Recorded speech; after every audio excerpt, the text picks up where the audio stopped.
Well, hello, lovely poetry people, and welcome to the Poetry Pea Cast, your cosy corner for haiku, senryu, and the occasional travel daydream.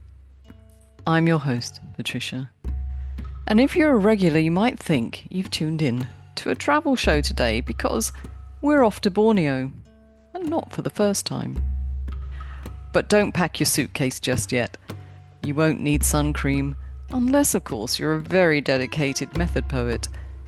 Just bring your notebook, in case inspiration hits. This week, we're all about elephants. Gentle giants in haiku form. And in the case of our video prompt, little giants. We're talking pygmy elephants. There are verses from Linda Ludwig's very last editorship of the video prompt, treasures from past Poetry Pea Journals, and a few other elephantine delights from around the haiku world. And you've still got time to send in your own haiku or senryu for this month's video prompt. It's Amy Watson's first time in the editor's chair, so let's give her plenty to work with. Remember, post your poems in the comments because they won't be seen otherwise. And that would be awful. Like making a cuppa and forgetting the tea bag, or even worse, and I've done this myself, adding salt instead of sugar. Terrible. Now, are you into quizzing? Because I've got 5 cracking facts about Borneo that'll make you sound frightfully clever at the next pub quiz. Of course, that will depend on whether they're asking questions about Borneo, but hey-ho.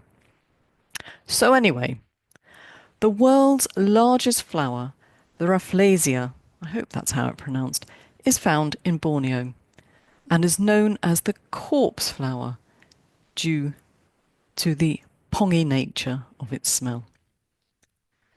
The island itself is divided among 3 nations, shared by Malaysia, Indonesia and Brunei. Personally, I've been to the Malaysian part, or one of the Malaysian parts, so I've got lots left to explore. Okay, I know that's not going to be any use in a pub quiz, but there you go. The island's rainforest is one of the oldest in the world. Estimated to be, get this, around 130 million years old.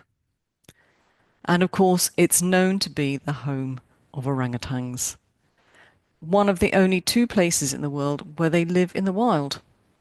Sadly, I didn't see any in the wild. Another reason I have to go back. And Mount Kinabalu is on the island, obviously, and is the highest peak in Southeast Asia and a UNESCO World Heritage Site. There you go. You can thank me when you're picking up the prize at the pub. So if you have a lust for travel, I can honestly say Borneo is fantastic. Okay, notebooks out. Here's some poetry from Linda's last video prompt to help you find your muse. Thanks so much, Linda. Stellar job. And congrats to all the poets featured today. River's edge. Baby elephants snorkel in the reeds. River's edge. Baby elephants snorkel in the reeds. Dara Royal.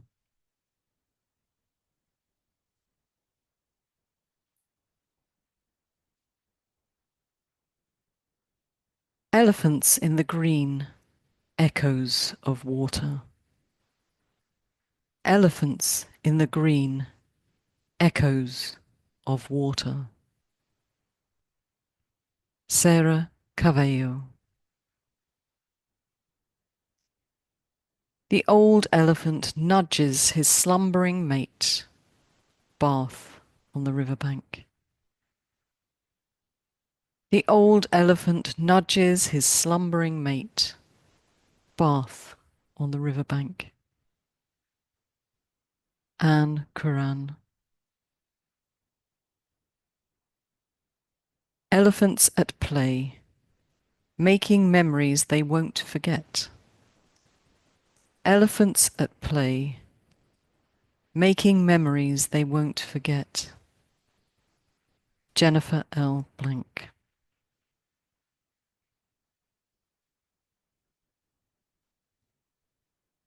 Midsummer day, two elephants hug the green bushes. Midsummer day, two elephants hug the green bushes. Hifsa Ashraf. Monsoon dusk, ripples shimmer around the dance of trunks. Monsoon dusk, ripples shimmer around the dance of trunks. Nina Singh. River grasses rustle in the wind, the water and the waving trunk. River grasses rustle in the wind, the water and the waving trunk. Matt Snyder. And that's a little bit like the punctuation John Wills was using, featured in last week's podcast.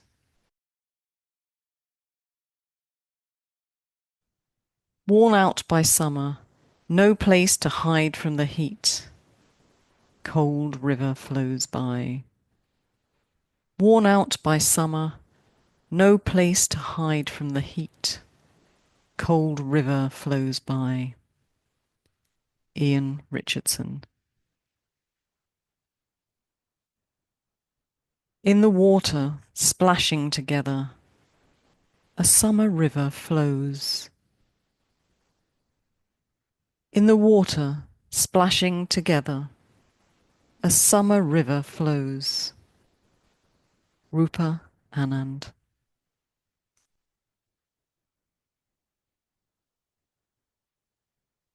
No one addresses the elephant in the room. Wild grasses. No one addresses the elephant in the room. Wild grasses. Arvinder Kaur.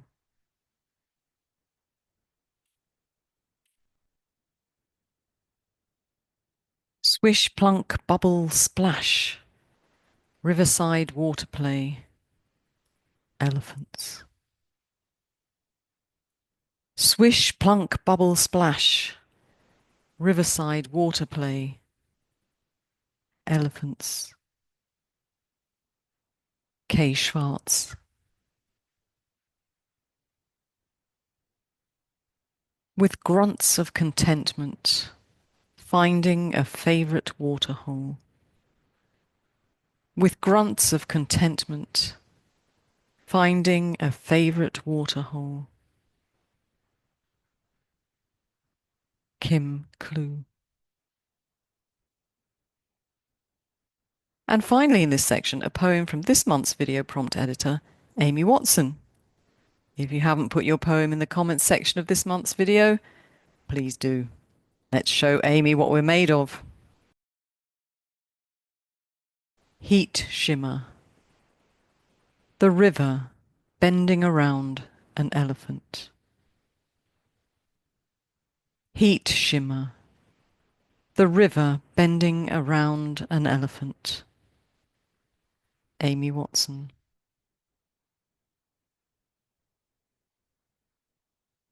Okay, let's talk pygmy elephants. Imagine, if you will, an elephant, but someone's hit the fun size button.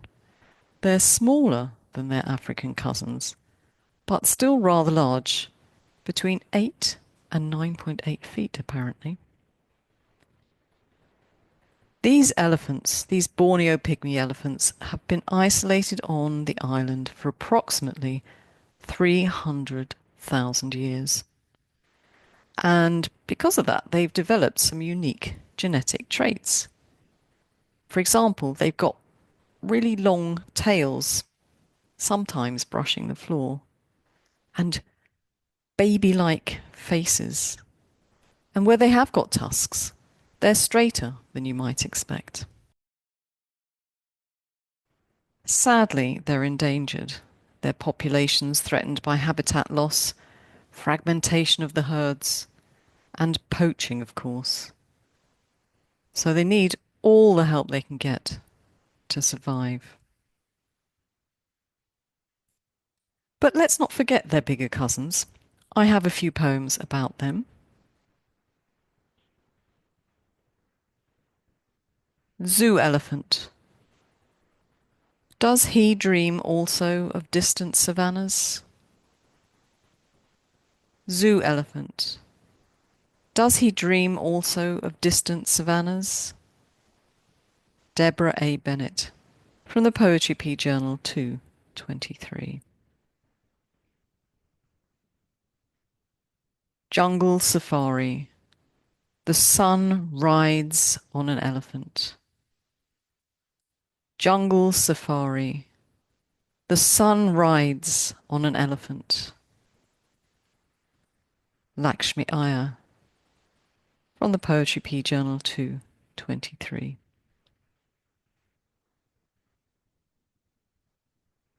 A child looking at ants. An elephant looking at universes. A child looking at ants. An elephant looking at universes. John Tagliabue, from Haiku in English.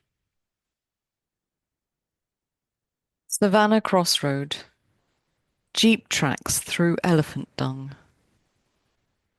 Savannah Crossroad. Jeep tracks through elephant dung. Malinthra Pereira, from Shadow Elephants, Red Moon Press, 2024.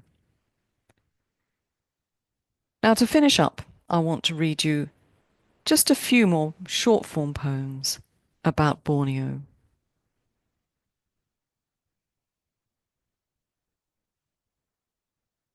Kinabatangan Cruise. We plant a tree, hoping it will save an orangutan.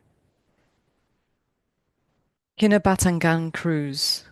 We plant a tree, hoping it will save an orangutan. And staying with our cruise, Kinabatangan Cruise. Proboscis monkeys stare as we wave goodbye. Kinabatangan Cruise. Proboscis monkeys stare as we wave goodbye. And those were by John Tiong Chung Hu. I found them on Poetry Hunter. And lastly, a haibun entitled Borneo, A Christmas Tale, by one of our regulars, Matthew Coretti, and this one was featured in Contemporary Haibun Online, issue 16.1. Borneo, A Christmas Tale. Island ferry. The captain navigates by oil rig lights. Island ferry. The captain navigates by oil rig lights. First port of call, Labuan, Malaysian territory. Here, duty-free shops overflow with Asian Santas. I knew this would be no ordinary Christmas, if there is such a thing. Happy Christmas! A beggar offers up his wooden leg. Happy Christmas! A beggar offers up his wooden leg. The muezzin calls midday. I turn again towards the port, step over the slow trickle of water. Young men hurriedly perform ablutions. Old men kneel facing Mecca, hands folded. Seaside mosque. Sins drain into the surf.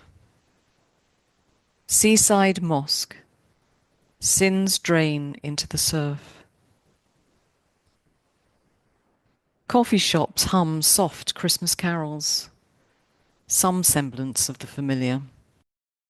I ponder the meaning of the season, board again the ferry, descend into second class. Slow sway of the sea, dreams of sugar plums that never come. Slow sway of the sea, dreams of sugar plums that never come. And that, as I said, was by Matthew Coretti in the great tradition of Haibun, a little travel diary. So, has today's poetry inspired you to visit the beautiful island of Borneo? If you do get the chance, go. I can personally recommend it. And yes, I am plotting my return. Before you head off to pack your bags, I'd love to hear from you. How are we doing at Poetry Pea? What could we do better? Are there any topics or themes you're dying to explore? Your feedback helps keep this little poetry corner of the internet buzzing, not to mention my poor old brain whirling. And lastly, your missions for the week. Put your poems in the comments of the video prompt, please. And then take a peek at our general submissions diary for more ways to join in the short form fun. So until next time, keep writing. And don't forget to check the show notes for any links we've mentioned today. Ciao!